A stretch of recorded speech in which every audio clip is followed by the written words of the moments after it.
በማያሻማ ሁኔታ የትግራይ ወንበዴዎችና የኤርትራ ወንበዴዎች ባቋቋሙ ባካሄዱት ያለፈው ጉባኤያቸው አጥፍቶ መጥፋት ነው ብለዋል። ይጥፉ ወይስ እንጥፋን ጥያቄው ለዚህ ህዝብና ለዚህ ፓርቲ ማቀርበዋል። ይሄ አደገኛ ፎርስ ነው። በፍጥነት መጥፋት አለበት ጓዶች።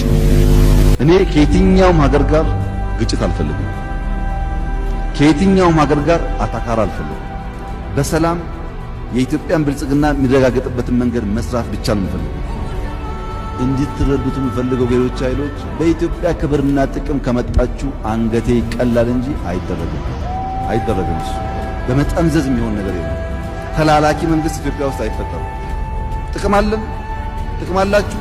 ያን እያስታረቅን ተከባብረን አብረን እንኖራለን። ደሃነን ፈጥነን ለመውጣት ሰላም ያስፈልገናል። ፈጥነን ለመውጣት ትብብር ያስፈልገናል። ፈጥነን ለመውጣት ደጋፊ ያስፈልገናል። ፈጥነን ለመውጣት ግን ክብራችን መሸጥ አይጠበቅብንም።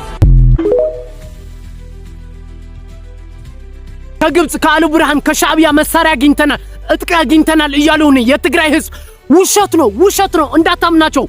ጥቂት ሰው በእነሱ ተስፋ ያልቆረጠ ሰው ተስፋ እንዲይዝ ነው እንጂ በምንም ተአምር መሳሪያ አልያዙም እነዚህ ሰዎች። ሱዳን በራሷ በጦርነት ነው ያለችው እስካሁን ድረስ ማለት ነው። ከዛ ምን ይሏል? ነገ እመነኝ የነሱ ታሪክ የህወሓታውያን ታሪክ ምን መሰለ? አሉ ብርሃን ሚሰጠን መስሎን ነበር አልሰጠንም። ሻዕቢያ ደግሞ እንደዚህ ይክደናል ብለን አላሰብንም ይሉሃል። ህዝብ ካለቀ በኋላ ማለት ነው። ህወሓታውያን እንደዚህ ነው እና የትግራይ ህዝብ ማወቅ አለበት። እዚህ እንዳንሸዋወል እናጠፋቸዋለን እያለ ነው ሲሉ ላንተ አይደለም ለነሱ ነው ለህወሓታውያን ነው እንጂ ላንተ አይደለም። ይሄ ማወቅ አለበት። ሌላ ነገር ደግሞ የትግራይ ህዝብ ማወቅ ያለበት ሚበላቸው ሰው አትምረጥላቸው፣ ያገኛቸው ሰው ይብላቸው። አንተ ነው የምትበላቸው፣ አንተ አትበላቸውም አትበል። የፈለገ ሰው ይብላቸው። ስለ ልማት አያስቡ፣ ስለ ጦርነት ብቻ። አንድ ነገር ማወቅ ያለበት የትግራይ ህዝብ እነሱ ያሉበት ቦታ እንዳትደርስ ቦምባ አድርጎ ፈንጅሮ ይገሉሃል። ምክንያቱም እንደዛ ናቸው። ህዝብ ወደ ጦርነት እንዲመጣላቸው ሰላማዊ የሆነ ሰው ወደ ቤተክርስቲያን ወደ ትምህርት እየሄዱ ቦምብ ነው ራሳቸው የሚያስፈነዱት። ከዛ ምን ይሉሃል? ከሐራ መሬት መጥቶ ነው ከፌደራል መጥቶ ነው የፈነጀረው እያሉ ይነግሩሃል። አይደለም። ተስታውስ ከሆነ ሃውዜን ላይ ማለት ነው በሃውዜን ላይ ራሳቸው ደብዳቤ አድርገው ህዝብ ጨፍጭፎ ደርግ ነው የጨፈጨፋችሁት ብሎ ህዝቡ ወደ ጦርነት እንዲነሳ አድርጎ ነበር። ይሄ ታሪካቸው ነው፣ የነሱ ታሪክ ነው እንጂ እኔ አይደለም እየተናገርኩ ያለሁት። ይሄ የነሱ ታሪክ ነው። አሁንም ድጋሜ ወደ ገበያ ሄዶ ቦምብ ይጥላሉ። ከዛ ምን ይሉሃል? ጠላት ነው ምናምን ይሉሃል። ራሳቸው ነው። ምታስታውስ ከሆነ ከሁለት ወር በፊት ትግራይ ላይ ቦምብ ተጥሎ ነበር። ከዛ ምን አሉ? እናጣራዋለን አሉ። እስካሁን ግን አልነገሩህም። ከዛ ትላንትም ደገሟት፣ እስካሁንም አልነገሩህም።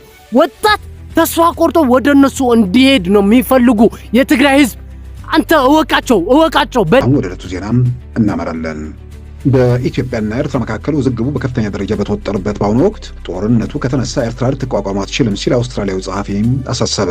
በቅርቡ በኤርትራ ጉብኝት ማድረጉን የገለጸው በአውስትራሊያም ሞናሽ ዩኒቨርሲቲ የፖለቲካል ሳይንስና ዓለም አቀፍ ግንኙነት መምህር የሆነው ዊሊያም ጎርሌይ ዛሬ እንደ አውሮፓውያን አቆጣጠር ጥር 15 2026 ኮንቨርሴሽን ላይ ባወጣው ጽሑፍ በአፍሪካ እጅግ ጭቆና በሰፈነበትና ከመንግስት መገናኛ ብዙሃን ውጭ የተለየ ሚዲያ በሌለባት ኤርትራ አንዳንዶች በድፍረት የፖለቲካ አስተያየት ቢሰጡም ብዙሃኑ ግን ዝምታን መምረጡን አመልክቷል። የኢትዮጵያው ጠቅላይ ሚኒስትር ዶክተር አብይ አህመድ በአሰብ ወደብ ዙሪያ እያስፈራሩና የህልውና ጉዳይ አድርገው እያቀረቡ ነው የሚለው ዊሊያም ጎርሌይ የተፈጠረውን ታሪካዊ ስህተት እናርማለን ሲሉም ተናግረዋል ሲል ስለ ውዝግቡ ባቀረበው ዘገባ አትቷል። በአፍሪካ ቀንድ ሌላ ዙር ጦርነት ከተነሳ በዓለም ከፍተኛ ጭቆና ለበረታባት ሀገር እጅግ አውዳሚ ሊሆን እንደሚችል ኤርትራም በሚያሳስብ አርዕስት ጽሑፉን ያሰፈረው የሞናሽ ዩኒቨርሲቲ የፖለቲካል ሳይንስ መምህር ዊሊያም ጎርሌይ ጦርነቱ ከተነሳ ከሁለቱ ሀገራት ባሻገር በአፍሪካ ቀንድ ያልተጠበቁ ሁኔታዎችን እንደሚያስከትል በማሳሰብም ኤርትራ ሁኔታውን ለመቋቋም የሚያስችል ቁመና ላይ ባለመሆኗ ህዝቧ ተመልሶ ለመከራ ሊጋለጥ ይችላል ሲል አሳስበዋል። ኢትዮጵያ ካመረረች በታምር ብቻ ነው ልንተርፍ የምንችለው በሻዕቢያ በግዳጅ ክተት የተባለው የአስመራ ነዋሪዎች ንግግር ነው። ፍራንስ 24 የአስመራ ነዋሪዎችን አናግሮ ይዞት በወጣው ዘገባ የአስመራ ነዋሪዎች ኢትዮጵያ ካመረረች በታምር ብቻ ነው ልንተርፍ የምንችለው ብለዋል ሲል ዘገባውን ጀምሮታል። ተዋጊ ወጣቶች መመናመናቸውና ሻዕቢያ ሻቢያ ቤት ለቤት እየዞረ ህዝቡን ለክተት ዘመቻ በግዳጅ እያፈሰ እንደሚገኝ የገለጸ ሲሆን ፍራንስ 24 ለደህንነት ትክክለኛ ስማቸውን ሳይጠቅስ ባቀረበው መረጃ መሰረት የአስመራ ነዋሪዎች በከፍተኛ ሁኔታ ወደ ኢትዮጵያ እየተሰደዱና ሀገሪቷ ላይ ወጣት ማየት ብርቅ ወደ ሆነበት ደረጃ መድረሱንም አረጋግጧል። በዚህ ጉዳይ ላይ ሀሳብ አስተያየት ካላችሁ ኮሜንት ላይ ጻፉ።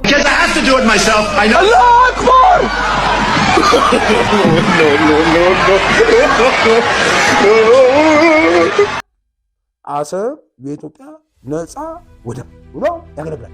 ማን ያለው? ኢሳያስም መለሱ። የአብሽን ጥያቄና የሁለቱ መሪዎች መልስ እንትን እንመለስ። መጀመሪያ ኢትዮጵያን የቀይ ባህር አክሰስ ያሳጣው ውሳኔ ማን ወሰነው? ካቢኔው ይሆናል ብለን የካቢኔውን ዶክመንት ብናገላብጥ የለም ካቢኔው አያውቀውም። አይ የለም ምክር ቤት ይሆናል የወሰነው ብለን ብንወስን ምክር ቤቱም አልነበረ፣ ምክር ቤት አያውቀውም ውሳኔ። የለም የኢትዮጵያ ሕዝብ ሪፈረንደም ወስኖ እንዳይሆን እንዳይባል ነበርን እኛም ያለው። የኤርትራን ጊዜያዊ መንግስት የአሰብ ወደብ ለኢትዮጵያ ኢኮኖሚያዊ ደህንነትና እድገት ያለውን ከፍተኛ አስተዋጽኦ ይገነዘባል። ይኸው የባህር በር ጉዳይ በኢትዮጵያና በኤርትራ ህዝቦች የግጭት ምንጭ ሊሆን እንደማይችልም ያምናል። ስለሆነም የአሰብ ወደብ ለኢትዮጵያ ነፃ ወደብ ሆኖ እንዲያገለግል ወስኗል። ገጽ 2 ቁጥር 5 ላይ የኤርትራ ህዝብ የራሱን ዕድል በራሱ የመወሰን መብት ቀደም ሲል እንደገለጽኩት በተጨባጭ የተረጋገጠ ቢሆንም እንኳን ህጋዊ መመዘኛ እንዲኖረው የውሳኔ ህዝቡ ለ2 ዓመታት እንዲዘገይ በተወሰነው መሰረት በመጪዎቹ 2 ዓመታት ውስጥ ለዘለቄታው የሁለቱም ህዝቦች ዝምድና በሚመለከት አዲስ ምዕራፍ ለመክፈት በመግቢያነት ውሳኔ ህዝቡን በ2 ዓመታት ከማዘግየት በተጨማሪ የአሰብ ወደብ ለኢትዮጵያ ህዝብና ለኢትዮጵያ ኢኮኖሚያዊ ግልጋሎት ክፍት እንዲሆን መወሰን። አሁን ጥያቄ ምንድነው? ወፉ ጥያቄው ምንድነው? ጥያቄውማ ነፃ ወደብ ምንድነው የሚለው ኤርትራ እንደ ሀገር ስትመሰረት ምን ብለው ተስማምቷል? አሰብ የኢትዮጵያ ነፃ ወደብ ሆኖ እንዲያገለግል። ነፃ ወደብ ፍሪፖርት ማለት የራስህ እንደሆነ አድርገህ የምትጠቀመው ማለት ነው። ወብዬ የራስህ ከሆነ ማለት ነው ማለት ነው። ሰርቪስ ቻርጅ ይኖራል፣ ለራስህ የሚከፍለው ሰርቪስ ኪራይስ ነው፣ የወደብ ኪራይ ነው። ወጣት ሆይ እዚህ ያላችሁ ታዳሚዎች ሆይ ጊዜው አሁን፣ ይሄን ነገር ሊገሄድ የምናደርግበት ጊዜው አሁን፣ እንዳንዘናጋ። እኔ ወታደር ነኝ። በፊታችሁ ቆሜ አሁን የምላችሁን ነገር ስነግራችሁ ለእናንተ ሲያስፈልግም ስንኖርም ለእናንተ ነው የምንኖረው። አስፈላጊ ሲሆንም ደግሞ ህይወት መስዋዕትነት ስንሰጥ ለእናንተ ስለሆነ የታዳሚውን ልብ ለመሞት ጥሩ ንግግር አልናገርም። እየነገርኳችሁ ያለው ሁሉ እውነት ነውና ጨከን ብለን ሰብሰብ ብለን ብሔራዊ አጀንዳ ነው ብለን እንሻገረዋለን ብለን እናገኘዋለን ብለን ነገ ቀን ይወጣልናል ብለን ይለወጣል ይሄ ጉዳይ ብለን በተለይ ዓለም ከኛ ጋር ቆሟል የሚለውን ሰንቀን ይሄን ነገር እጃችን ላይ ማስገባት አለብን። እዚህ ጋር ቆሜ የምነግራችሁ በድፍረት ይሄ ነገር እጃችን ላይ ይገባል። ወጣት ሆይ እዚህ ያላችሁ ታዳሚዎች ሆይ ጊዜው አሁን፣ ይሄን ነገር ሊገሄድ የምናደርግበት ጊዜው አሁን። አመሰግናለሁ። የምዕራባውያንና የእንትና ጥምረት የአረቦች ጥምረት ኦልሞስት ፈርሷል ብለህ ማለት ይችላል። እኛን የባህር በር ያሳጣን ጥምረት አለ። እኛን የባህር በር ያሳጡን እነማን ነበሩ? ወጉ ታውቃቸዋለህ እንዴ? እኛን የባህር በር ያሳጡን እንኳ አሜሪካ፣ ፈረንሳይ፣ እንግሊዝ ናቸው። ሩሲያ ፈርሳ ቻይና ተደራብራ ነው ይሄን የተበላ ነው። የባህር በር ያሳጣሪያ ነው። ወልድ ኦርደሩ የኃይል አስተላለፉ ሲፈርስ ነው 91 ላይ አሜሪካ መራሹ መሪው ሲወጣ ነው። ቻይና ገና በድህነት የዳከረች በነበረችበት ሰዓት ፈረንሳይ፣ እንግሊዝ፣ አሜሪካ ሆነው ዋናዎቹ ሆነው ከአረቦቹ ከግብጽ ጋር ሆነው ቡትሮስ ጋሊን ጠቅላይ ማን ነው ዩኤን አማካሪ ነው ጸሐፊ አድርገው ነው በዚህ በኩል ማንም በሌለበት ነው ባህር በር ያሳጡናል። አሁን ያ ጥምረት የቆመ ፀጉሬ ላይ ያደረጋችሁትን አይናችሁን ታነሱና በቆመ ፀጉሬ የተሸፈነው ጭንቅላት የሚያመነጨውን ሀሳብ ትሰሙኛላችሁ። እኔ የምለው ግን የመደመር ምልክቷን ነክታችሁ እኔም ፎሎ ማድረግ፣ ላይክ፣ ኮሜንት እና ኮፒ ሊንክ ሪፖስት ማድረግ ምንድነው የቸገራችሁ? እንኳን እናንተን ይቅርና ለኢትዮጵያ የቀይ ባህር ጥያቄ እንዲሁም ደግሞ የአሰብ ወደብ የባለቤትነት ጥያቄዋ ሊመለስላት አይገባም በማለት ከአንድ ዓመት በላይ ከግብጽና ከኤርትራ ጋር የተለያዩ ሴራዎችን ሲጠነሰስ የነበረው የሶማሌው ፕሬዝዳንት ሐሰን ሼክ መሐመድ በመጨረሻ ለኢትዮጵያ እጁን ሰጥቷል። የሶማሌው ፕሬዝዳንት ሐሰን ሼክ መሐመድ ኢትዮጵያ ወደ ባህር በር ለማግኘት በምታደርገው ጥረት ከራስ ገዟ ሶማሌላንድ ጋር የተፈራረመችውን ስምምነት ከማፍረስ ጀምሮ ኢትዮጵያ ወደ ቀይ ባህር እንዳትጠጋ ከሚሰሩ አካላት ጋር በጋራ ሲሰራ እንደቆየ ሁላችንም እናውቃለን። በመጨረሻም ባሳለፍነው ጊዜያት በተመረቀው የኢትዮጵያ ህዳሴ ግድብ ምርቃት ላይ የተገኘው ይኸው ፕሬዝዳንት ከጠቅላይ ሚኒስትር ዶክተር አብይ አህመድ ጋር ምክክር ካደረጉ በኋላ አንድ ውሳኔ ላይ ደርሶ ዛሬ በጠዋቱ ለግብጽና ለኤርትራ መንግስት ባለስልጣናት መርዶን አርድቷቸዋል። የሶማሌው ፕሬዝዳንት ሐሰን ሼክ መሐመድ በስተመጨረሻ ኢትዮጵያ የባህር በር የማግኘትና ወደቦችን የመጠቀም መብት እንዳላት ጭምር አጥብቀው ተናግረዋል። ይኸው ፕሬዝዳንት በወላዋይ ባህሪው እንዲሁም ደግሞ አንድ ሞቅ አንድ ቀዝቀዝ በሚል ባህሪው የሚያውቁት የግብጽና የኤርትራ ባለስልጣናት በተለያዩ ጥቅሞችና ልዩ ልዩ እንቅስቃሴዎች ደለለ ነው ኢትዮጵያ ላይ የሰነዘረውን ሀሳብ እናስቀይረዋለን ብለው ቢያስቡም በአሁኑ ግን ሳያመር አልቀረም። ፕሬዝዳንት ሐሰን ሼክ መሐመድ የማይናወጥ ጽኑ አቋሚ ነው። ኢትዮጵያ የባህር በርና ወደብ የመጠቀም መብት አላት። ይህንንም ደግሞ በሁለትዮሽ ግንኙነት አጠናክረን ኢትዮጵያን ወደ ቀይ ባህር እናስገባታለን የሚል ቆረጥ ያለ መልስ ሰጥቷል።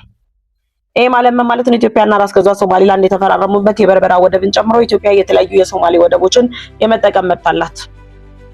ኢትዮጵያ ከሌሎች ጎረቤት ሀገራቶች ከምትጠቀማቸው ወደቦች በተጨማሪ ከቀይ ባህር 60 ኪሎ ሜትር ርቀት ላይ ያለው የአሰብ ወደብ ባለቤትነት ጥያቄውን መልስ እንደሚያገኝ ደግሞ ተስፋ ተጥሎበታል። ይሄው ነው እንኳን ወዳጆቻችንን ማንተዋወቀው ይቅርና በኢትዮጵያ ላይ ሴራ ሲጠነሰስ የነበረው የሶማሌው ፕሬዝዳንት ሐሰን ሼክ መሐመድ በስተመጨረሻ ላይ ኢትዮጵያ እጅ ሰጥቷል። ኢትዮጵያ የባህር በርና ወደብ ያስፈልጋታል።